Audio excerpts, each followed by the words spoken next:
Nos acompaña Isaac Castillo, subsecretario de Energía, y con él vamos a conversar para que nos explique bien el tema del incremento en la energía eléctrica. Buenos días, don Isaac. Buenos días. Bienvenido.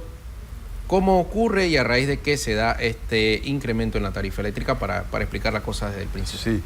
Bueno, lo primero que yo quería explicar es que la tarifa eléctrica está constituida por tres servicios. O sea, es un paquete de tres servicios, que es la generación, la transmisión y la distribución. Son tres servicios que están empaquetados en un recibo. Si usted pone atención, ahí están los tres rubros. En el recibo sale. En el recibo sale generación, ¿Y qué me cobran por cada cosa? Exactamente, en materia de dinero está claramente establecido cuánto se paga por cada servicio. Lo que está sucediendo ahora es que con la entrada en operación comercial de la tercera línea, ese servicio se incrementa justamente porque entra esta nueva línea y hay que comenzarla a pagar. En 30 años se pagaría esta... Pero la paga el consumidor. Pues, todos los servicios los paga el consumidor. Todo. Nadie nos va a pagar nada a nosotros. Vale. Le quería preguntar, era porque se señala que estamos pagando es un retraso. Bueno, exactamente. Hubo una serie de complicaciones. Yo fui gerente de TESA entre el 2005 y 2009. Y en el 2008 nosotros dejamos en el plan de expansión, que es un documento que se realiza todos los años, se revisa todos los años y que proyecta las inversiones que hay que hacer para mantener el servicio confiable y adecuado al crecimiento de la demanda. Entonces, en 2008 nosotros habíamos puesto la tercera línea y cuando entró el gobierno de la administración anterior, por alguna razón que yo desconozco, no hicieron la inversión. O sea, no hicieron la licitación que estaba programada para hacerla a fines del 2009, para que la tercera línea entrase en operación comercial a fines del 2013. Eso no se hizo. O sea, tendría que 2 años de estar funcionando. De haberse hecho como se tiene. De haberse hecho, debiera haber entrado a fines del 2013. Pero en realidad entró hace apenas el año pasado. Entonces, está funcionando ya. Está funcionando, está en operación comercial. Y a eso también se le incrementa, además de ese retraso, digamos, administrativo, un retraso por cuestiones técnicas que son más o menos normales. Más o menos normales. De todo hay. Por ejemplo, los temas de la servidumbre, cuando uno pasa una línea de 400 kilómetros por un montón de propietarios de terreno, hay complicaciones tremendas de gestión y de pago, ilegales, etcétera, que eso normalmente atrasan la construcción de infraestructuras de este tipo. Entonces eso incrementó adicionalmente el costo y eso es lo que ahora se está incluyendo en la tarifa y lo que ha provocado, digamos, este incremento tarifario, básicamente en el rubro de la transmisión. Hay otros pequeños elementos que tienen que ver con el alza de combustible. Acuérdense que nosotros somos un país que no producimos petróleo y a pesar de que gran parte de la generación nuestra es con hidroeléctricas, todavía hay un pequeño porcentaje que se genera con búnker y diésel y eso afecta en algún modo. Usted ha visto que los combustibles se han venido incrementando en los últimos años y eso en algún modo también le pega a la tarifa, de manera que esa es la explicación del incremento tarifario que estamos viviendo en este momento.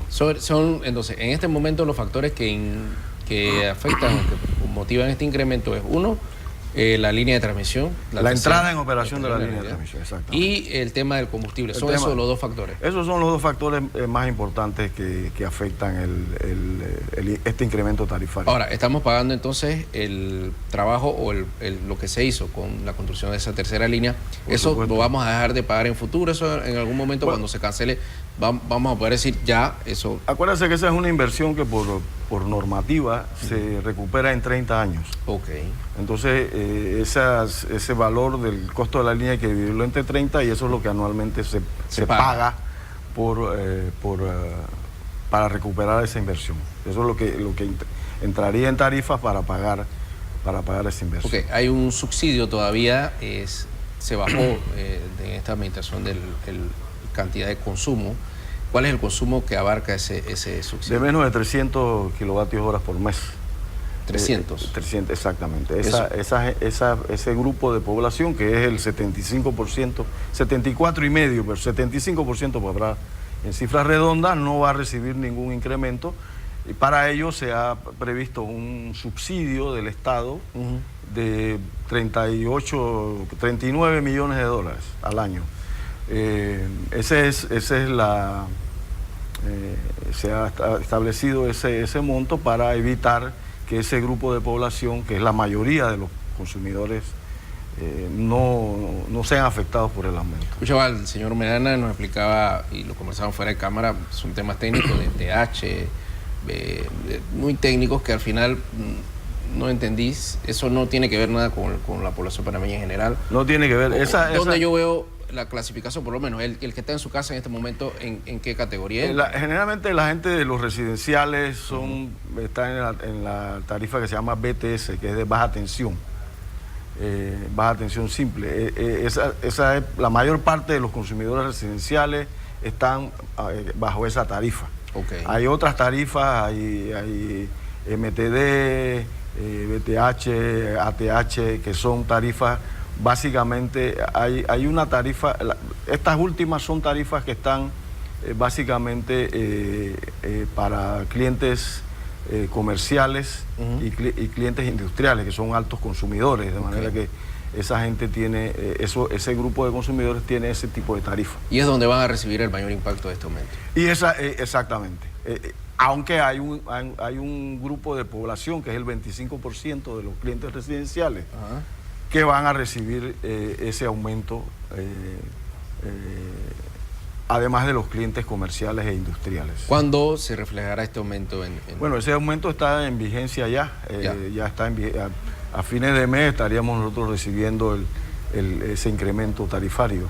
¿Qué hacer para evitar ser tan afectado por este incremento? Bueno, ahí lo que, como yo le decía hace poco, lo único que podemos hacer en este momento es cambiar de comportamiento, o sea, ser un poco más racionales en el uso de los electrodomésticos. Son cosas conocidas que se vienen repitiendo desde hace muchos años. Por ejemplo, sobre todo el tema de la refrigeración y del aire acondicionado, que son los consumidores, los electrodomésticos de alto consumo, evitar usarlos de una manera, digamos, irracional, o sea, apagarlos cuando no se usan, lavar la ropa de manera racional una vez a la semana. Una vez a la semana lavar la ropa. Exactamente, organizarse para hacerlo los fines de semana. ¿Influye que yo lave la ropa 3 días a la semana? Claro que sí. Altero el tema del medidor. Exactamente, porque está haciendo un uso irracional de la energía si usted no se organiza para lavar. Para lavar. Por ejemplo. O para planchar también. Pero generalmente hoy vemos que hay un cambio en este tipo de consumos, porque generalmente la gente lo que hace ahora es terciariza eso, o sea, lo lleva a la lavandería. Sale hasta mejor, ¿no? Bueno, debiera ser cuando uno lo hace, porque generalmente todas las condiciones sociales han cambiado. Ya antes la gente tenía empleada, ahora no tiene, por razones de distinta índole, de razones sociales. Entonces la gente tiene más necesidad de recurrir a servicios externos, come afuera, manda la ropa a la lavandería, etcétera. De manera que ese tipo de servicios ya no son muy comunes, pero sí el aire acondicionado y la refrigeración, que son los elementos más importantes en el consumo residencial, la gente debiera tener mayor conciencia, por ejemplo, de no estar abriendo la refrigeradora cada 5 minutos o dejarla abierta y irse a hacer otras cosas. Eso consume mucha energía. Y también modernizar nuestros electrodomésticos. Bueno, claro, porque eso implica una inversión. Eso implica una inversión, y usted no va a hacer una inversión cada vez que le aumentan la tarifa, porque son inversiones relativamente importantes para un hogar. O sea, comprar una refrigeradora nueva, pero la idea es que justamente la Secretaría estamos trabajando en ese sentido. Hay una resolución que se emitió hace un año que va a prohibir el uso de de ciertos electrodomésticos como los refrigeradores y aires acondicionados de bajo consumo, o sea, de baja eficiencia y de alto consumo. Se está trabajando para que se le dio 1 año y medio para que los importadores de esos equipos puedan deshacerse de ese stock. Y de ahí en adelante va a ser prohibido importar esos equipos ineficientes, porque nos estaríamos convirtiendo en una especie de basurero internacional, de que todo el equipo que las fábricas tienen ahí, que no pueden vender, lo mandan a los países, no solamente Panamá, sino otros países que no tienen que no tienen regulaciones, y entonces ahí se deshacen de esas cosas y nos hacen consumir más energía además. Lo que hay que tener cuidado es que esos equipos ineficientes, generalmente, como son casi de descarte, son más baratos. Entonces la gente tiende a comprarlos, pero no saben que a la larga les va a salir muchísimo más caro, porque terminan pagándolo con más consumo de manera, de una forma irracional, de manera que debemos instar a la población, educar a la población para que cuando vayan a una tienda de electrodomésticos a comprar, revisen el consumo, que es muy importante, porque cualquiera refrigeradora de alta eficiencia uno puede recuperar ese sobrecosto, porque hay que aceptar que las refrigeradoras más eficientes, que consumen menos, cuestan un poco más. Sí, claro. Pero si uno hace el cálculo, uno se da cuenta que esa diferencia de precio la puede recuperar en menos de 1 año. Entonces, eso nosotros estamos trabajando con organismos internacionales en un proceso de comunicación y de educación para que la gente sea más consciente a la hora de comprar, sobre todo equipos de alto consumo como aires acondicionados y refrigeradoras, para que escojan equipos que consuman menos, que los hay ya en el mercado. Y exigir la información, o cuando uno lo va a comprar. Exactamente, las resoluciones que nosotros estamos trabajando con el etiquetado de electrodomésticos establece la obligatoriedad de los vendedores de poner de forma visible el consumo de energía, y estamos homologando y racionalizando, porque cada fábrica viene con su etiqueta. Entonces nosotros lo que queremos es que exista una sola etiqueta, para que no haya esa multiplicidad y que confunde a la gente. Entonces, y entender también que yo tenía una discusión con un amigo, porque dice que no, que para qué tener aire acondicionado si no lo pones en frío. Yo le dije, pero es que ese no es enfriador, es un acondicionador de aire, ¿no? Sí. Por temperaturas como 24, 23, pues ponerlo en 17 te dispara el consumo, ¿no? Claro que sí, bueno, exactamente, es una cuestión de educación y de comportamiento. O sea, hay gente que le gusta dormir en frío, no tiene sentido ponerse frío para poner parro pase, un suéter, un jacket en el frío. Bueno, hay gente que le gusta hacer eso es una forma muy ineficiente de comportamiento, porque además de eso, el confort no es el adecuado. O sea, uno no necesita sentir frío. Por eso es acondicionar la temperatura. Acondicionar la temperatura, una temperatura que sea agradable, con un nivel de humedad agradable. Generalmente el aire acondicionado, como ustedes bien deben saber, reseca toda la vía respiratoria y puede producir, o sea, el exceso de todas las cosas produce efectos negativos. En este caso, el aire acondicionado, todos sabemos que seca. O sea, tiene un efecto de secar, y entonces eso lógicamente afecta el aparato respiratorio. En algunos casos produce ronquera, produce una serie de efectos que, si eso se usa de manera excesiva, puede producir alguna lesión permanente. Eso lo saben toda la gente que está en el negocio del aire acondicionado. Se complica. Oiga, y le iba a hacer otra pregunta. ¿Era necesaria la construcción de esta línea 3? ¿Qué ventajas tiene? Hombre, por supuesto que sí. O sea, lo que... para que la gente entienda qué es lo que está pagando, ¿no? Nosotros tenemos un sistema que crece como 5% por año. Eso quiere decir que todos los años, en promedio, habría que construir una central de 100 megavatios, más o menos. Vamos a... Entonces, para que usted tenga una idea de que el sistema es un sistema dinámico. O sea, siempre requiere de inversiones nuevas para cubrir demanda. el crecimiento sobre de la todo demanda. con líneas del metro, ¿no? Bueno, la línea del metro tiene un consumo bastante modesto, pero el crecimiento de la población, la actividad industrial, la actividad comercial, la apertura de centros comerciales de gran tamaño, eso tiene, por supuesto, un impacto y la demanda va creciendo siempre. O sea que esto es dinámico y siempre hay que construir nuevas plantas, nuevas líneas, nuevas subestaciones, etc.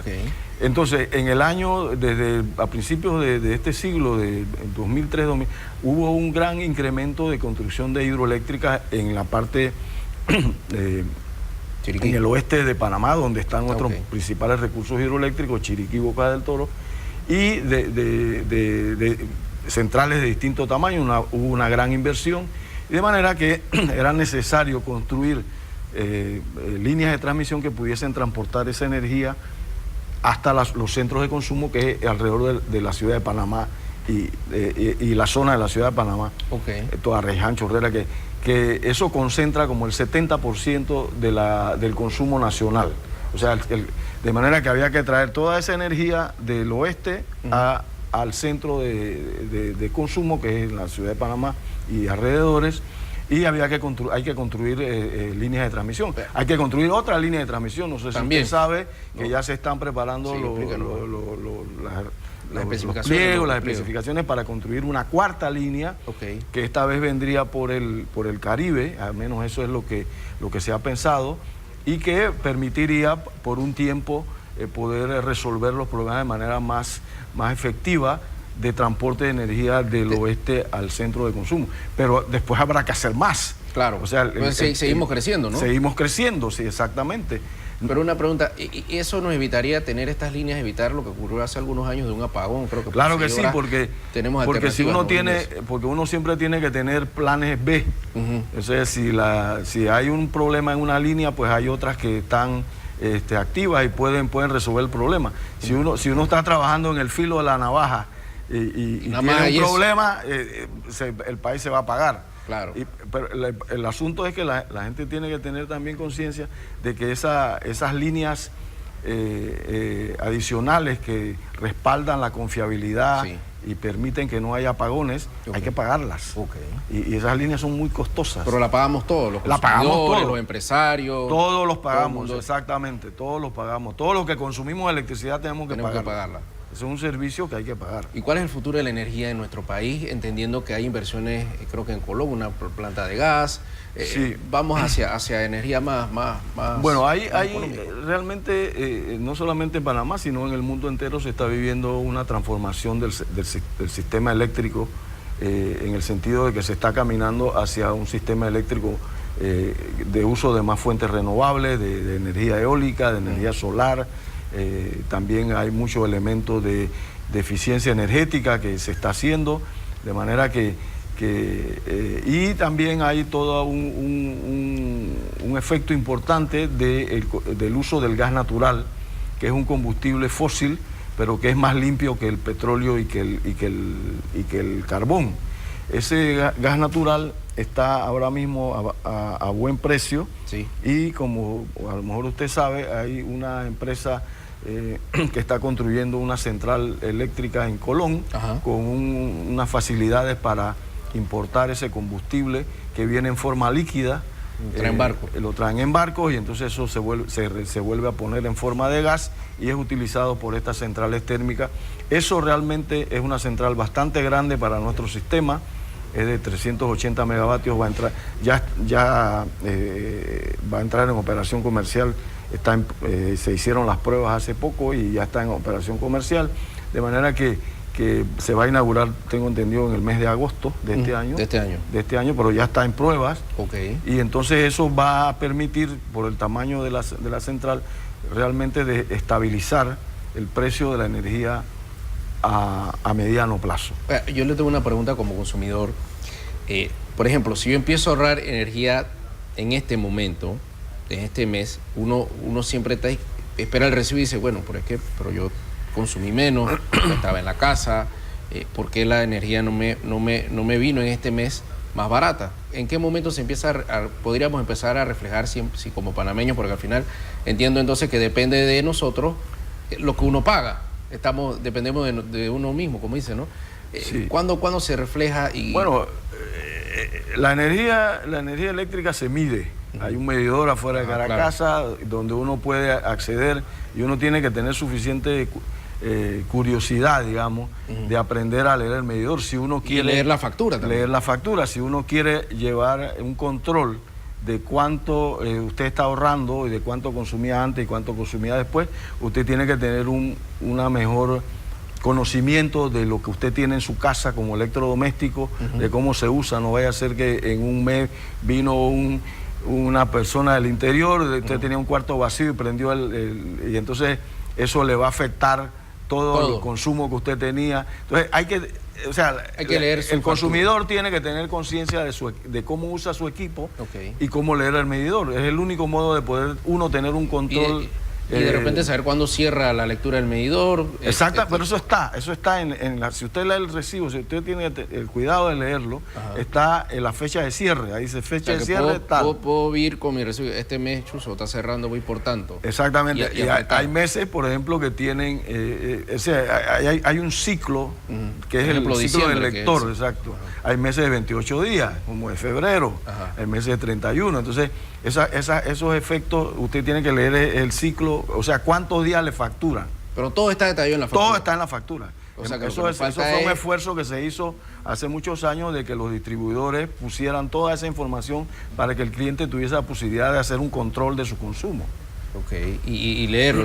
Leerlo también, por ejemplo, están los descuentos, los subsidios, está también reflejado. Si le toca, sale. Si a usted le toca, ahí sale menos tanto. Menos tanto. Exactamente. Okay. Bueno, al final vamos a estar pendientes entonces de lo que ocurra, dependemos de nosotros mismos. Sí, y yo insto a la población a justamente, es importante, lamentablemente este aumento que a nadie le gusta, pero es necesario para poder mantener las inversiones adecuadas para mantener el servicio. El crecimiento, ¿no? Hay que pagar esos servicios que a pesar de que la gente puede pagar, debe tener conciencia de hacer un uso racional de la energía. No importa si tú tienes el dinero para pagarlo, pero estás afectando al planeta también, porque si uno consume menos, hace las mismas cosas con menos energía, uno está contribuyendo con el medio ambiente y con la emisión de estos gases de efecto invernadero que afectan el clima del planeta y que pueden, si seguimos así, pueden afectar realmente a las futuras generaciones de manera radical. Entiendo aquí, la tarifa afectaría el 25% del 100%. Exactamente.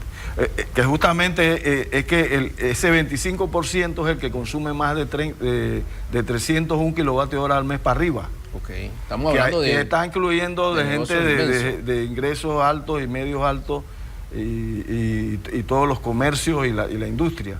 Por razones obvias, almacenes. Exactamente, que tienen aire acondicionado, industrias de alto consumo, que están siendo afectados por este aumento definitivamente, pero el 75%, o 74.5%, la cifra exacta, no va a ser afectado justamente porque van a contar con ese subsidio que sube como a 38.9, 38.8 millones de dólares por año en esta situación, en esta fase. Me parece que nosotros hemos venido bajando ese subsidio, porque finalmente ese subsidio lo pagamos todos con los al impuestos. Final también. Exactamente. Entonces hubo momentos en que todo el subsidio era como 400 millones de dólares al año, y eso era insostenible. Claro. O sea, se estaba subsidiando a todo el mundo, y eso me parece que no es racional. Era justo.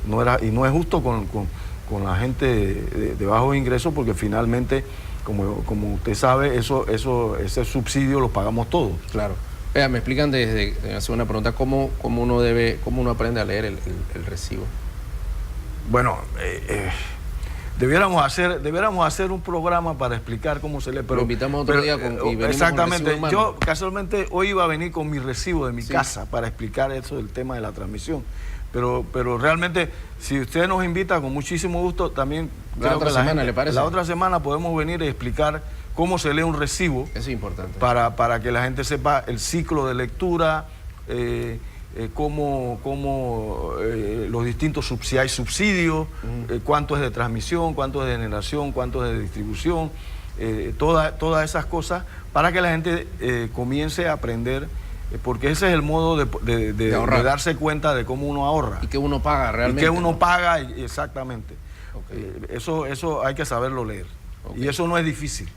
No, me imagino que no. Pero hay que tener cuidado, y hay que saber cómo leerlo, pero no es una cosa de otro mundo. De otro mundo. Yo confieso que lo he leído por encima y hay cosas que no entiendo, pero sí vamos a hacer leer. Sí, pues eso es completamente transparente y fácil de leer. Ok.